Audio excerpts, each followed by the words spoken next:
Em nome do Pai, e do Filho, e do Espírito Santo. Amém.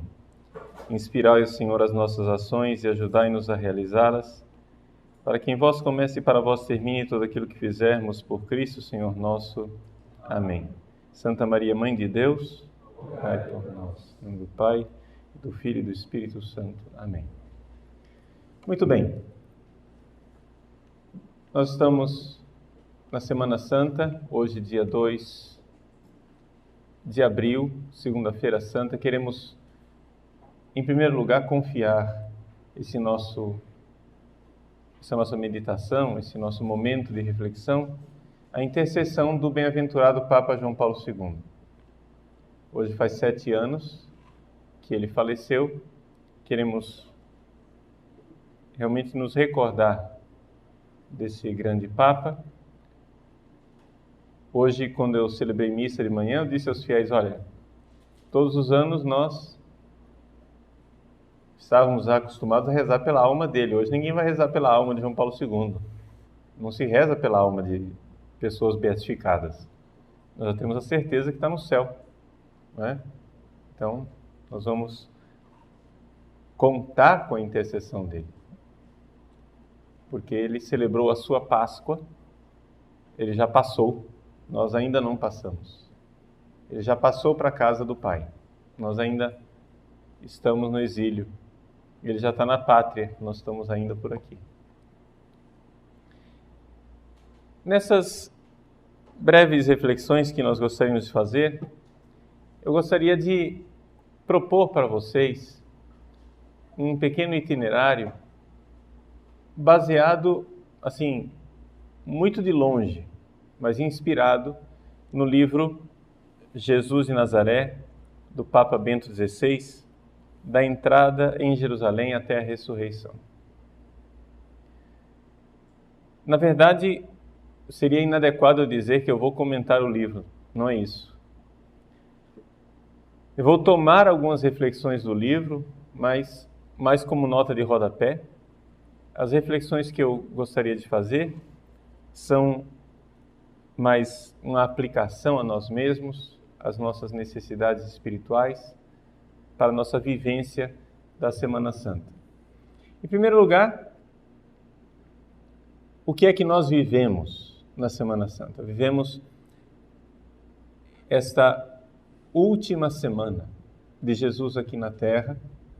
Nós vivemos esse grande drama espiritual, vivemos uma realidade, um duelo entre uma vida e a morte, e é por isso que nós chamamos de Páscoa, de passagem, porque existe uma luta. Agora, essa luta, ela acontece, antes de tudo, em nós mesmos. Acontece dentro de nós. O palco dessa luta para vivermos a Semana Santa, é um palco interior. Então, a primeira coisa, nós temos que entender que existe um inimigo que quer que nós estejamos distraídos, preocupados com outras coisas, que não quer que nós vivamos a Semana Santa. Não quer que nós tomemos como vida interior essa Semana Santa. Eu gostaria de recordar aqui o Concílio de Trento, no decreto sobre a Eucaristia. Ele diz assim: os santos padres nos recordam que existem 3 formas de receber a comunhão. Isso, os padres de Trento, os bispos de Trento, estão lembrando que já desde a antiguidade na igreja tem 3 formas de receber a comunhão. Então, eu gostaria de fazer uma analogia. Existem 3 formas de você viver também a Semana Santa. Quais são as 3 formas de receber a comunhão? Primeira, sacramentalmente. Só sacramentalmente. Quem recebe a comunhão só sacramentalmente, nos diz o Concílio de Trento, são os pecadores. Eles só recebem sacramentalmente. Você entra na fila, vai lá e recebe Jesus. É Jesus que você está recebendo. Objetivamente, é Ele. Só que você não está comungando. Porque existe uma outra forma de comungar. Número 2. Espiritualmente. Você pode comungar espiritualmente quando você não pôde comungar sacramentalmente, você não entrou na fila da comunhão, você não tem missa, você não foi à missa, você não tem um ministro que te dê a comunhão, mas você espiritualmente coloca o seu coração em sintonia com Jesus e você comunga, põe o seu coração na sintonia dele, põe o seu coração espiritualmente. E quando eu digo espiritualmente, cuidado, hein? Tem gente que pensa que espiritualmente quer dizer ficticiamente, espiritualmente quer dizer não faz de conta, no mundo de mentirinha. Ah, faz de conta que eu estou comungando. Não, espiritualmente é o que mais importa numa comunhão. Quando você, com o seu coração convertido, ou que pelo menos está lutando pela conversão, quer colocar sua vontade em sintonia com Deus, com nosso Senhor. E a terceira forma é sacramentalmente e espiritualmente. Ou seja, quando você de fato recebe o sacramento e quando você de fato espiritualmente está em comunhão. Então você pode receber a comunhão dessas 3 maneiras. Entrar na fila, como a gente costuma dizer, né? Já ouvi isso de vários pregadores, né? Com o Papa Hóstia, né? É um pouco uma expressão inadequada, porque ela não é desrespeitosa só para quem está comungando, é desrespeitosa também para com o Santíssimo, mas só para transmitir a ideia de que você está comungando sacramentalmente, mas aquilo para a sua alma não só não está fazendo bem, como está fazendo mal. Como diz São Paulo, quem come e bebe indignamente o corpo e sangue do Senhor, come e bebe a própria condenação.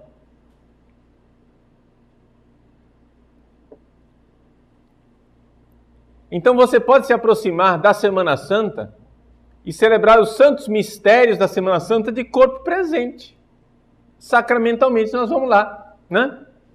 Celebrar a instituição da Eucaristia na missa, de lava-pés na ceia do Senhor. Você vai lá, olha a cena, mas você não quer se converter, você não quer mudar de vida, você não quer se encontrar com Deus, você não quer que Deus visite você, porque você não está vivendo aquilo espiritualmente. Então, é uma tentação muito grande para um padre, durante a Semana Santa, estar todo preocupado, principalmente nós que temos zelo pela liturgia, né? Ficar todo preocupado se as coisas vão sair certinhas liturgicamente, se o incenso vai entrar na hora certa, se a música vai entrar na hora certa, não é? Se eu estou usando a casula adequada, se o cálice está combinando com a âmbola, ou se as flores foram colocadas no lugar certo. Tudo isso está muito bom, eu não estou desprezando a liturgia da igreja. Não estou desprezando a liturgia da igreja. Tudo isso é importante porque nós não somos somente alma, nós somos também corpo e nós precisamos, não é, viver aquilo que nosso Senhor deixou. Ele deixou sinais visíveis de realidade invisível. Mas cuidado de você abraçar os sinais visíveis e esquecer o invisível. Esquecer que você está vivendo algo.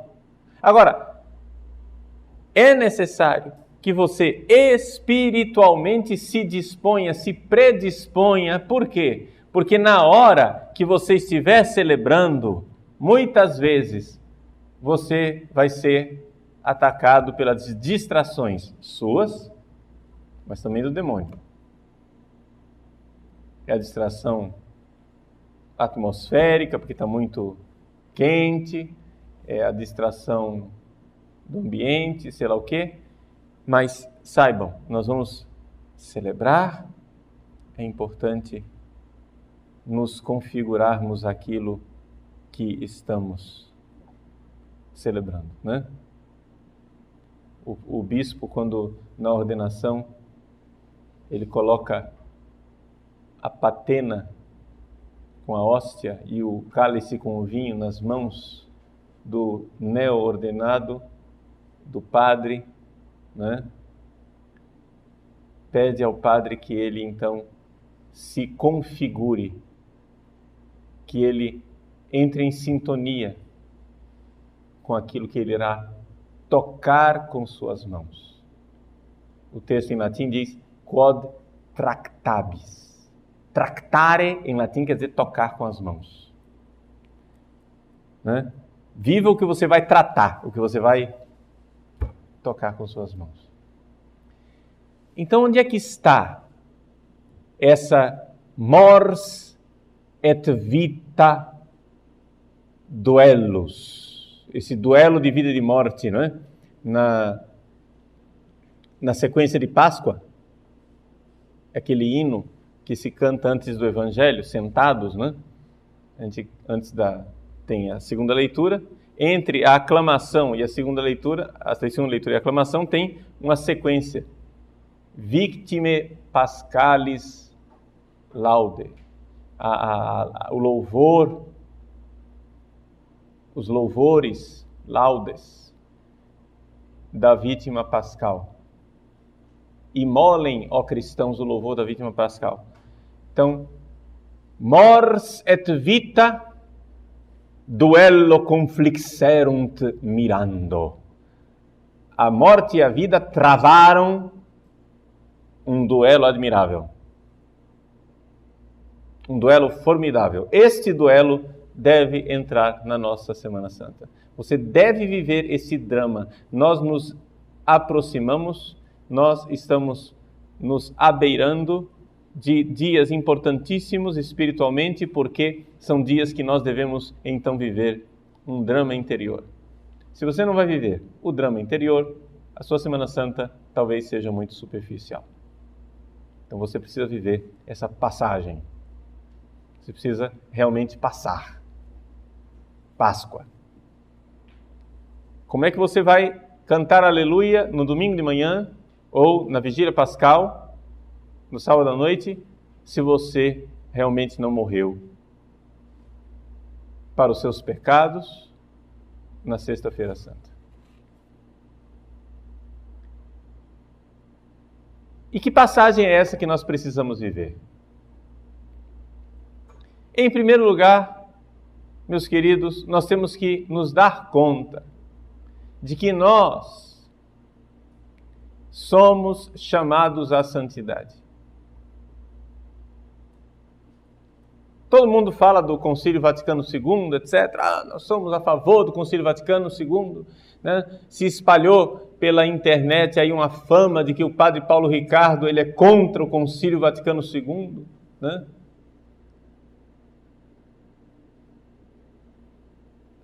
Mas os grandes dons do concílio estão sendo esquecidos.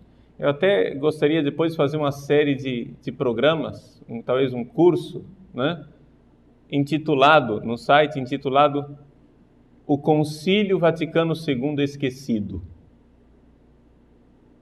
Né? O Vaticano II, grande concílio esquecido. Se fala muito dele, mas não se fala o que ele falou.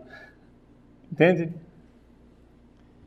E uma das coisas importantíssimas do Concílio Vaticano II é essa consciência, essa retomada de consciência da Igreja, que a Igreja sempre teve, mas estava esquecida, essa retomada de consciência da Igreja da vocação universal à santidade.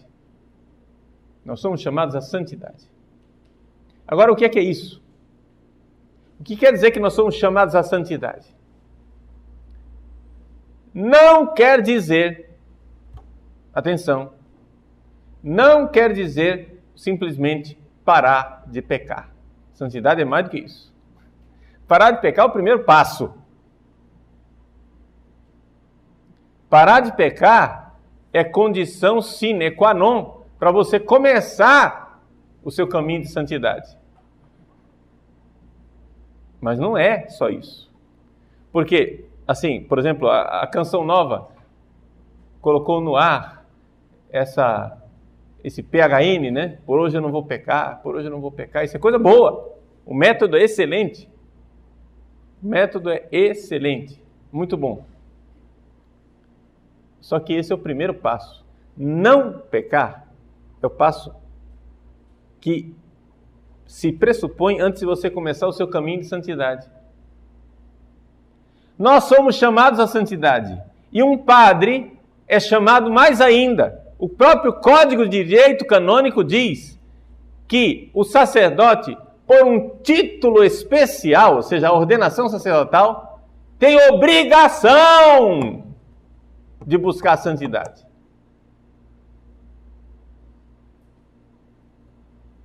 Obrigação de buscar a santidade todo mundo tem, mas o que o Código está dizendo é que o cristão normal, ele é obrigado a buscar a santidade por causa do batismo.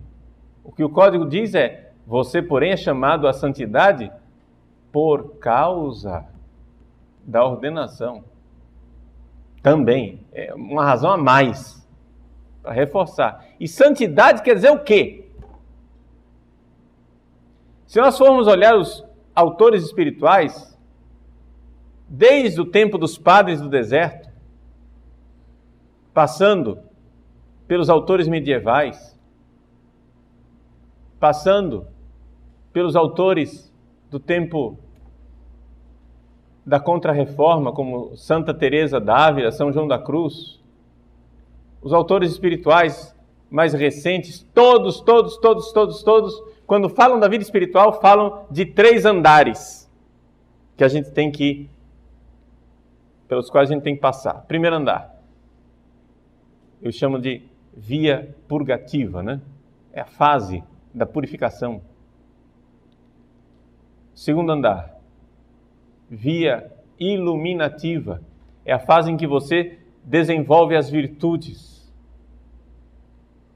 Terceiro andar, via unitiva, em que você recebe os dons místicos superiores e finalmente então você está vivendo aqui na terra uma pregustação daquilo que você viverá no céu. Muito bem. Essas 3 fases, é importante que vocês saibam disso, gente. Enquanto você estiver cometendo pecados graves, você nem começou. Não fique perguntando, em que fase que eu estou? Não está. Se você está cometendo pecados graves, se você ainda está na vida da carne, você está fora. Você está no preâmbulo. Você está numa fase chamada conversão. Você está tentando se converter.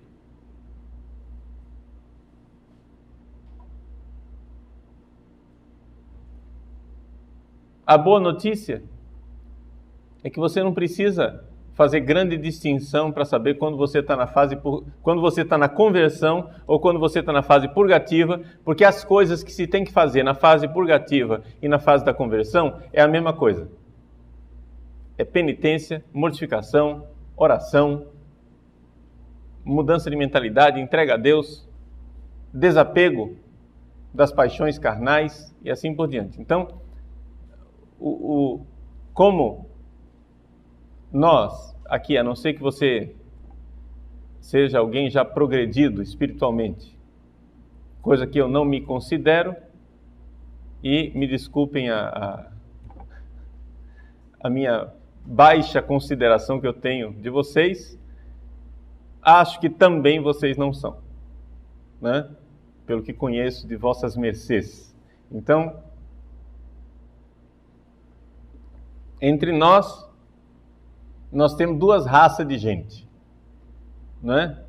Aqueles que já começaram a via purgativa e aqueles que ainda estão aloitando, como diz na linguagem cuiabana, ainda estão lutando para começar a via purgativa, né? Então, Ou seja, aqueles que estão no processo de conversão, deixando os pecados mais graves, e aquelas pessoas que já superaram a fase dos pecados graves e estão na fase de purificação, na via purgativa. Ok? Mais ou menos as coisas são as mesmas, então vou tratar aqui a realidade de uma forma só. Vejam,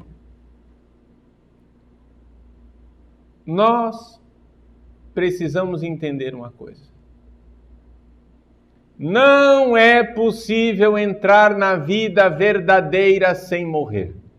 Essa é a verdade básica do cristianismo. Se você não está querendo morrer, meu irmãozinho, você está na religião errada. Não existe outro caminho. Mas, padre, o que é isso? Eu acho que Deus é amor. O senhor prega um Deus carrancudo, um Deus que quer ver sangue, um Deus que quer matar as pessoas, que a pessoa tem que ser punida, um Deus... Meu irmão, Deus é amor. Deus é amor. É evidente que Deus é amor. Só que acontece o seguinte: Deus é amor, e amor nessa vida aqui, preste atenção, amor nessa vida aqui só tem um jeito de viver. Chama-se mortificação. Exatamente porque Deus é amor, que não tem jeito de você viver essa vida sem se mortificar. Então aqui nós temos a centralidade do mistério pascal na nossa vida espiritual.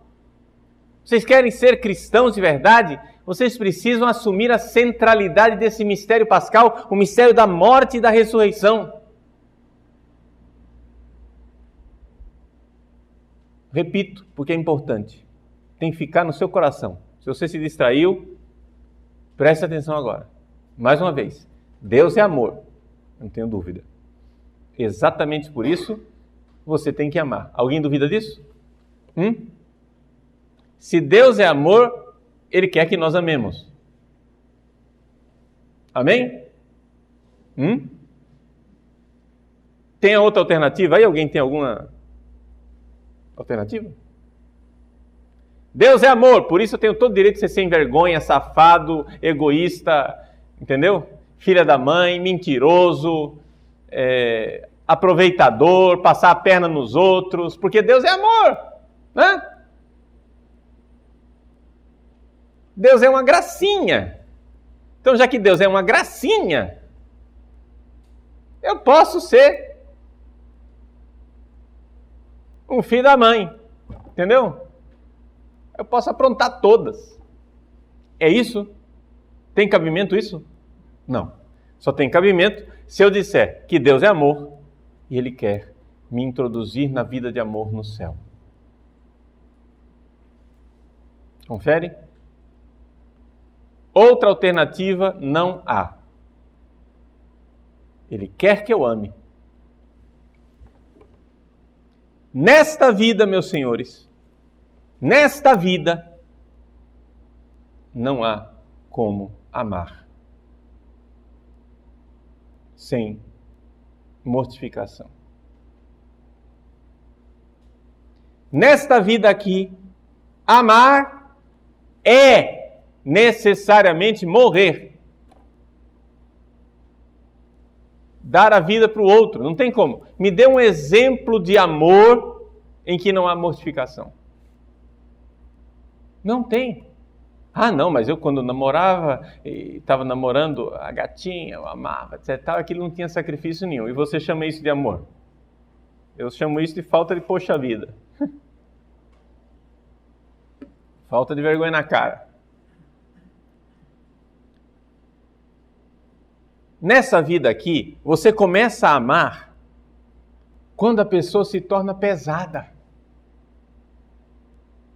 Enquanto você está achando a pessoa uma gracinha, né? Você vai lá, conheceu a menina, você tá... aquele olhar mágico, né? Só saindo faísca, assim, testosterona a 1000. Você diz, eu estou amando. Está amando coisa nenhuma. Você está num parque de diversões, entendeu? Quando baixar o nível das paixões, quando você começar a conhecer os defeitos dela, quando você tiver que perdoá-la, aí começou o amor. Você quer saber se você ama uma pessoa? Pergunte se essa pessoa é pesada para você.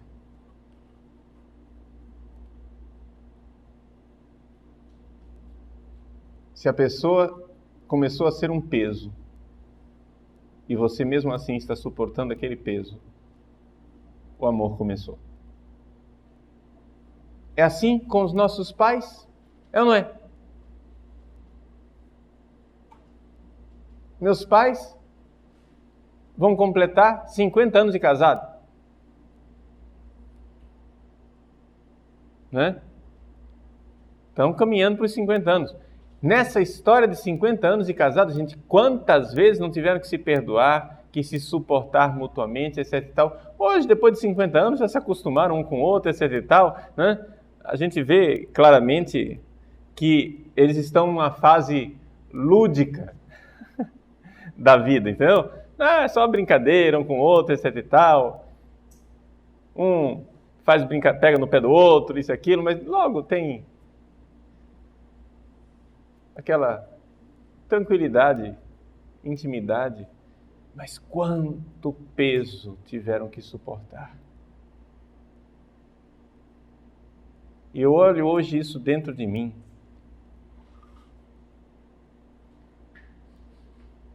Existe em mim uma grande certeza.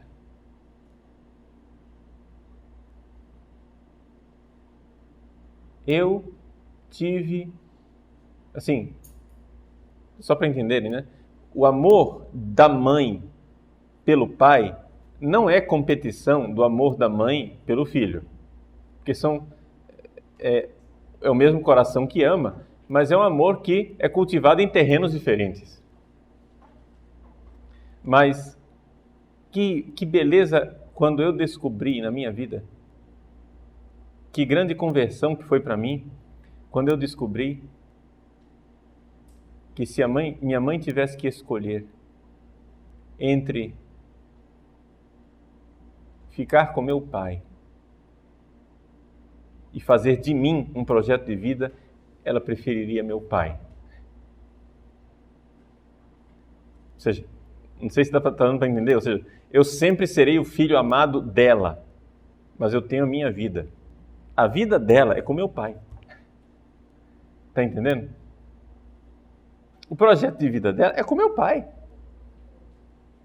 Essa tranquilidade, essa felicidade de saber, puxa vida, que bom. Né? Eu ponho, né, a frase é inadequada, mas eu ponho nessa frase, que bom saber que minha mãe ama meu pai mais do que a mim. Isso dá uma solidez no coração de um rapaz, que é um negócio incrível. Ou seja, minha mãe não vai largar meu pai. Porque acontece aqueles momentos bobos de infância e da adolescência em que você quer competir e quer colocar sua mãe na escolha de ou eu ou ele. Isso é estupidez. Quando você vê que seus pais não vão se trair e se largar por nada desse mundo, isso cria em você uma certeza. Você vê os dois brigando, em você tem uma certeza, vai passar. Vai passar.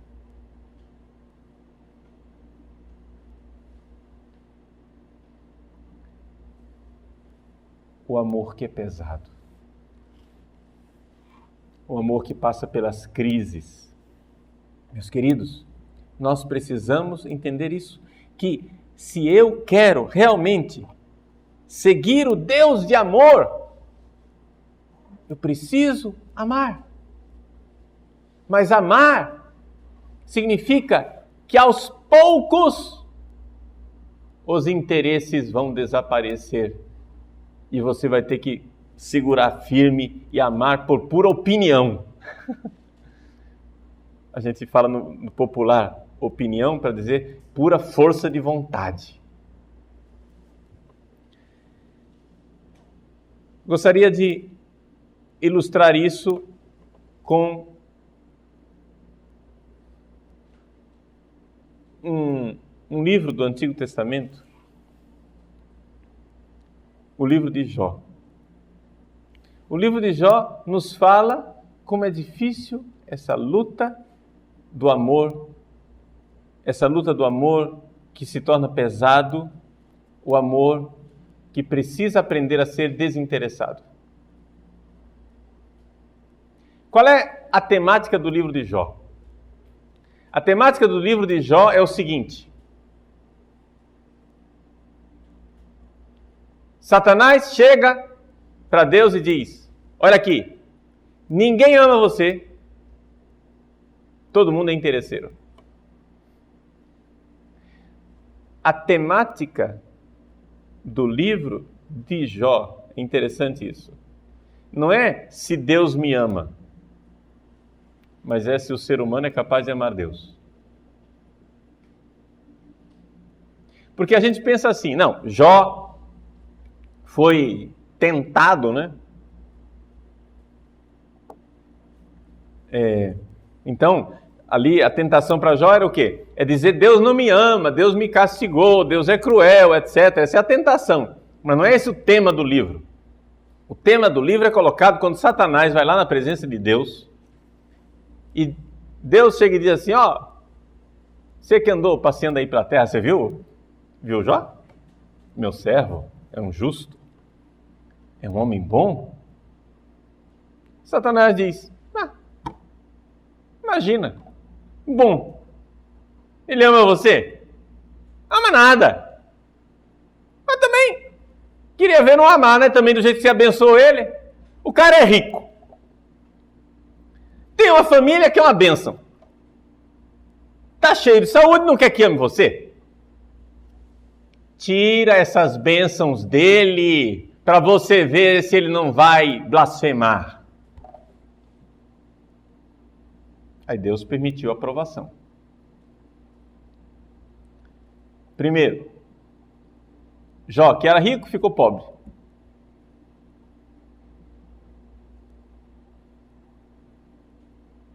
Depois, Jó, que tinha uma família maravilhosa, perdeu os filhos todos. Mas Deus, quando permite a tentação, ele permite caprichada, né? Morreram os filhos, mas a mulher ficou para atazanar a vida dele. A mulher ficou lá para colocar o dedo na chaga e dizer, tá vendo? O que adiantou? Para acusar, ajudar a patrocinar um pouco a situação de Satanás, entendeu? Verbalizar. E deixou também uns amigos para acusá-lo, para tentá-lo. E finalmente, Jó perdeu a saúde, ficou leproso. E de uma forma tão feia que começou a limpar as feridas dele com um caco de telha.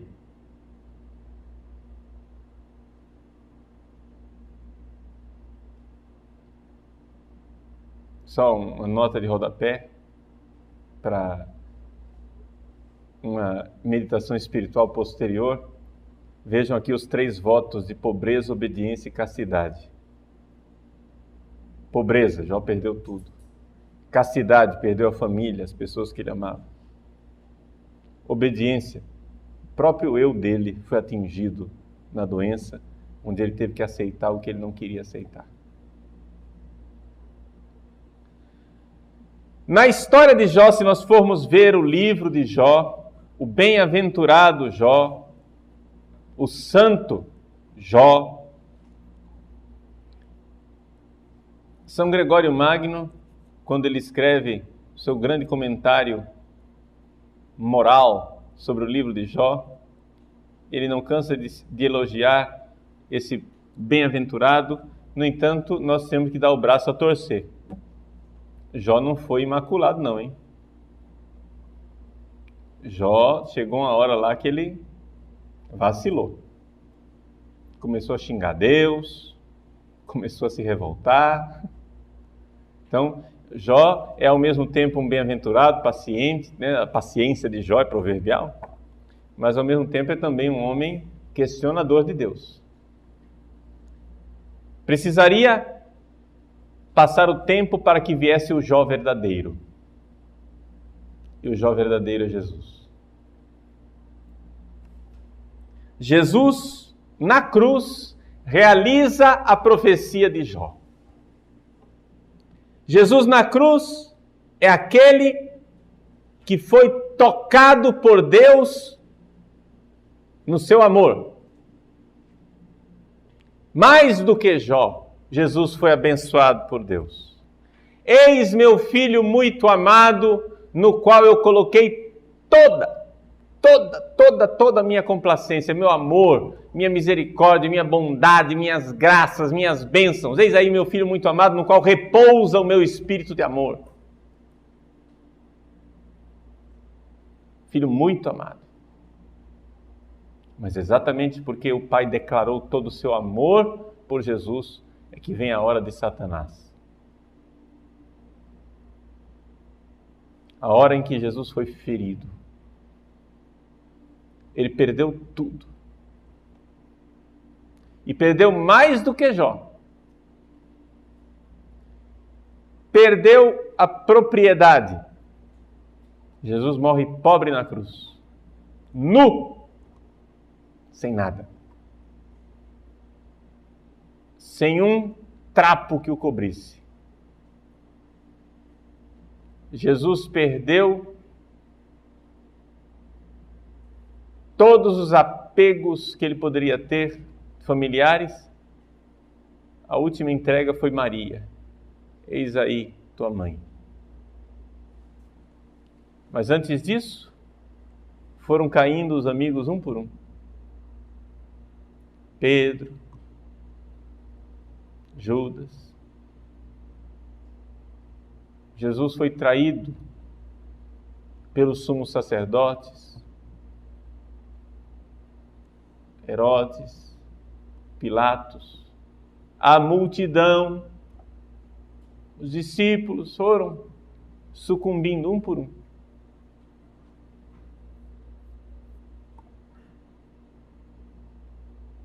E Jesus morre uma morte dolorosíssima, com uma dor que não é somente física, mas uma realidade espiritual, porque a grande realidade que os místicos nos revelam é que o maior sofrimento de Cristo não foi físico, foi espiritual, foi invisível aos olhos. Foi o fato de que ele sentiu as penas do inferno. Ou seja, Jesus na cruz, quando ele diz, meu Deus, por que me abandonaste? Ele está expressando verbalmente com o Salmo as penas do inferno, o total abandono que ele está sentindo. Vamos ser bem objetivos, gente. Jesus foi tentado até o limite último de toda a tentação. E ele continuou amando Deus. Eis aí o milagre. O amor desinteressado veio e se fez carne. Um amor que não ganhou nada.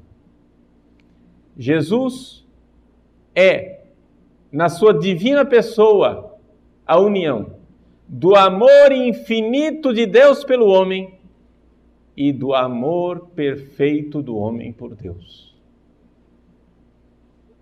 No seu coração humano, Jesus realiza a profecia de Jó e ama Deus de forma totalmente desinteressada. Ama Deus tendo perdido Deus. Ama Deus tendo perdido toda graça. E por isso ele se tornou a graça em pessoa. Ou seja, Jesus ama de graça. Porque ama sem interesse, ama de uma forma que nós não seríamos capazes de amar. Ama de forma totalmente desinteressada. Vamos dizer de forma mais objetiva. Vocês sabem que eu tenho vivido alguns momentos de sofrimento, também não vamos exagerar, que não está um negócio assim, uma tortura alucinante, mas sofrimento sim. E uma das coisas que mais me faz sofrer é ver nessa história toda o sofrimento da minha família. Porque, assim, que eu sofra não é de admirar. Eu também não sou um idiota. Eu estou há quantos anos provocando, chamando para briga? Eu achei até que demorou bastante, né?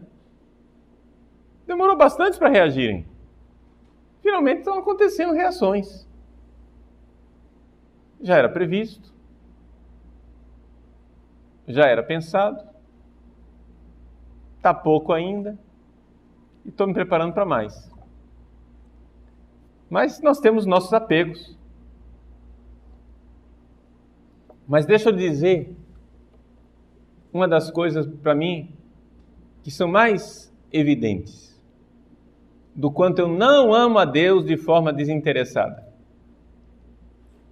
Como eu sei que essa vida vai passar e que eu devo fugir de tudo que eu puder, fugir da tentação de pecar, desagradar a Deus e cair no fogo do inferno, como minha preocupação tem que ser de evitar o inferno e ir para o céu, eu vou confessar para vocês meu pecado. Eu não amo a Deus de forma desinteressada. Não consigo. Não consigo ainda. Quando eu for gente grande no céu, conseguirei. Depois de uns 14 bilhões de anos no purgatório. Se Deus quiser, na sua infinita misericórdia, me admitir no céu. Mas no céu, quando a gente for gente grande, lá no céu, quando nós formos adultos, nós amaremos a Deus de forma desinteressada. Amaremos como somos amados. Por enquanto, eu amo de forma interesseira. Sinceramente, se não tivesse céu, eu acho que eu não seria padre. Se não houvesse um prêmio eterno, eu não ia entrar nessa confusão. Está entendendo? Eu só entrei nessa confusão. Eu só chamei o diabo para briga. Porque não pensem não, o pessoal está dizendo, padre, o senhor tem oposição fora da igreja, o senhor tem oposição dentro da igreja, o senhor tem oposição sei lá onde. São Paulo aos Efésios já falou que não é contra a carne, contra o sangue que nós lutamos, mas contra os principados e potestades, os espíritos imundos que estão espalhados pelos ares. Pelos ares quer dizer que está em tudo quanto é lugar. Se fosse só a carne e o sangue, eu me fechava dentro do meu quarto e estava tranquilo. Mas o desgraçado do capeta, ou como dizia o Padre Pio, chamava ele de o cosaccio. Cosaccio é um depreciativo de coisa, né? O coisa ruim, entendeu? Cosaccio. Mas o cosaccio visita a gente em tudo quanto é lugar. Estão espalhados nos ares, quer dizer, não tem lugar para ele. Tudo quanto é lugar. É durante a missa, é no quarto, é no confessionário, aonde for.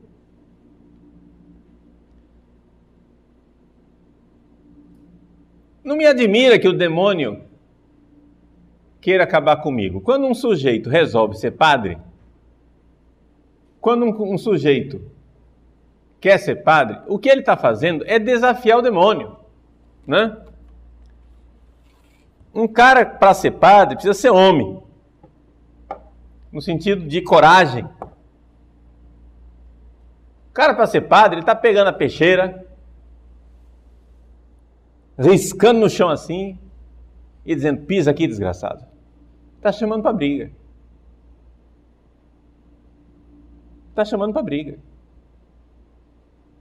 Então, não pense assim: eu vou ser padre, que bom, que lindo, Jesus vai me proteger. Vai, mas se prepare para a paulada. Grandes santos tiveram até lutas físicas com o demônio. Grandes santos como São João Maria Vianney, como o Santo Padre Pio de Pietrelcina, São João da Cruz, Santa Gema Galgani, todos apanharam fisicamente do demônio, para nos ensinar. Interessante que a maior parte dos santos que apanharam fisicamente são padres, né? Padres, sacerdotes, para nos ensinar que nós, como padres, iremos sofrer ataques do demônio, se não físicos, pelo menos de outro jeito. Agora vamos ser bem sinceros. Para que eu ia entrar nessa briga maluca se eu não tivesse esperança de que o céu vai ser muito melhor? Vamos ser bem sinceros? Esse negócio aqui é um investimento. Entende? Eu estou dando minha vida inteira, mas estou dando por quê? Porque eu sei que eu vou receber muito mais. Eu vi o tesouro escondido. A gente vê na fé, Nosso Senhor prometeu. Tem gente que fica assim, preocupada: não, eu não vou querer ser padre, porque eu vou ter que dar a vida inteira. Não, da vida inteira você vai ter que dar sendo padre, sendo leigo, seja do jeito que for. Primeiro começamos por aí a conversa. Deus quer que você o ame completamente, de todo o coração, toda a alma, todo o entendimento. Segunda coisa, você vai dar tudo que você tem? Sim, mas isso é um bruta de um investimento. É como se Deus estivesse pedindo para você: você me dá 1 centavo, que eu te dou 100 trilhões de dólares. Aí você diz: não, eu estou apegado a meu 1 centavo, eu não vou dar meu centavinho. Como você não vai dar meu centavinho? Eu só tenho esse. Larga esse idiota. Você não quer dar 1 centavo em troca de um negócio absurdo de dinheiro que ele não sabe nem quanto zero tem aquilo. Entende? É isso que Jesus nos ensina quando ele ensina que quem vai alegremente vende tudo que tem para comprar o terreno onde está o tesouro escondido, está fazendo isso. Agora, para fazer isso, você precisa ter fé, né? Então, sinceramente, eu creio nesse negócio. Eu creio na salvação eterna. Eu creio que vale a pena entrar nessa briga. E se não cresce, acho que não entraria. Agora, aqui que está o problema e a confissão do meu pecado. A confissão do meu pecado é isso: eu não amo a Deus de graça. Entendeu? Eu amo a Deus porque eu temo o inferno e sonho com a recompensa do céu. Então, nesse sentido, eu gostaria que um dia eu fosse adulto e parasse com essa estupidez e amasse a Deus simplesmente porque Ele é meu Pai. E acabou. Eu parasse de ser escravo, porque o escravo obedece ao seu senhor com medo da chibata. Eu obedeço a Deus com medo do inferno. Eu parasse de ser sem vergonha e parasse de ser mercenário, porque o mercenário obedece ao seu senhor esperando a recompensa. Eu faço isso porque eu espero o céu. Então, no meu coração tem ainda um coração de escravo e de mercenário, porque eu temo a dor do inferno e espero a recompensa do céu. Agora, os santos, os grandes, aqueles que chegaram a ser adulto, não nós que somos porcaria, o pessoal que chegou a ser adulto na fé, que dizem claramente que amam a Deus não por causa do céu e nem temem a Deus por causa do inferno. Aquela poesia que é atribuída a Santa Teresa d'Ávila, depois não é dela, mas, né? No me mueve mi Dios, Né? Depois, uma outra palestra, eu vou pegar a poesia e ler para vocês. Né? Mas ela diz na poesia, né, que não me move a amar a Deus, nem o céu nem o inferno. Amar a Deus no céu e temer a Deus com o inferno. Né? Porque mesmo que não houvesse céu, eu te amaria. E mesmo que não houvesse inferno, eu te temeria. O que me move, meu Deus, é ver-te na cruz, crucificado por mim, por amor a mim. É isso que me move. Ver que você me amou tanto assim. Aí é um santo. Aí é uma santa. Chegou a amar a Deus. Agora, vamos entender isso. Vamos fazer o nosso exame de consciência. Vamos viver essa Semana Santa espiritualmente. O negócio aqui não é só uma vivência, eu vou lá, participo do sacramento. Não vá lá como um pecador, vá como um filho de Deus que quer realmente se converter. Entre nessa luta espiritual e deixe-se atingir pelo amor de Deus na cruz de Cristo, para quem sabe a gente melhorar. Se você está ainda na fase em que você precisa de conversão, largue os seus pecados. Se você está na fase da purificação, abrace a sua cruz. E aí, neste caminho de purificação, nós nos deixemos atingir por esse amor desinteressado totalmente, que é o amor de Jesus. Jesus amou perfeitamente o Pai e nos amou perfeitamente, de forma desinteressada. Ele não recebeu nada. Ele já tinha o céu. Ele perdeu o céu literalmente, no sentido que assumiu a nossa humanidade. Por favor, não estou querendo ser herege, não. Como diz São Leão Magno, ao assumir a nossa humanidade, ele não perdeu o que era, mas assumiu o que não era. Até aí, cristologicamente, estamos na ortodoxia. Mas não é isso que eu estou dizendo. O que eu estou dizendo é que, humanamente, ele veio viver essa condição de servo humano, ele viveu a nossa condição em tudo, e inclusive mais do que aquilo que nós jamais experimentaremos, ele viveu realmente esse total abandono, as penas do inferno, numa total gratuidade, por nós, por amor a nós. E amou a Deus de forma plena. Ele é o Jó verdadeiro. É ele que, provado por Satanás, amou a Deus, mesmo quando chagado, mesmo quando tornou-se o homem das dores, mesmo quando tornou-se aquele homem desfigurado. Amou. É fácil amar a Deus quando você está ungido, cheio de glória e esplendor.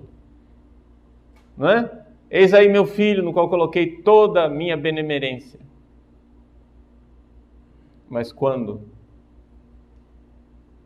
a graça foi eclipsada, né? Aquela cena do Horto das Oliveiras, que aparece no filme do Mel Gibson, um certo momento em que o demônio começa a tentar Jesus e a lua é encoberta por uma nuvem escura, o rosto de Jesus fica completamente escuro e ele cai, desmaia no chão. Não é? É um símbolo cinematográfico da noite escura, das penas infernais que Nosso Senhor deve ter sofrido por amor a nós. Amor desinteressado. Nosso amor é interesseiro. Vamos fazer um exame de consciência e ver os nossos interesses. Qual o seu interesse? São os prazeres físicos, o bem-estar, é família, afetos, amizades, dinheiro, fama, sucesso? São interesses carnais? Ou seus interesses são também interesses espirituais que você precisa purificar, de amar a Deus simplesmente pela recompensa do céu e não amar a Deus como um verdadeiro filho? Onde é que está o seu coração interesseiro? Coloque seu coração interesseiro diante do coração desinteressado de Jesus. Faça o seu coração se encontrar com o dele. E viva este momento de vergonha espiritual desse exame de consciência, que é tão importante para a nossa conversão.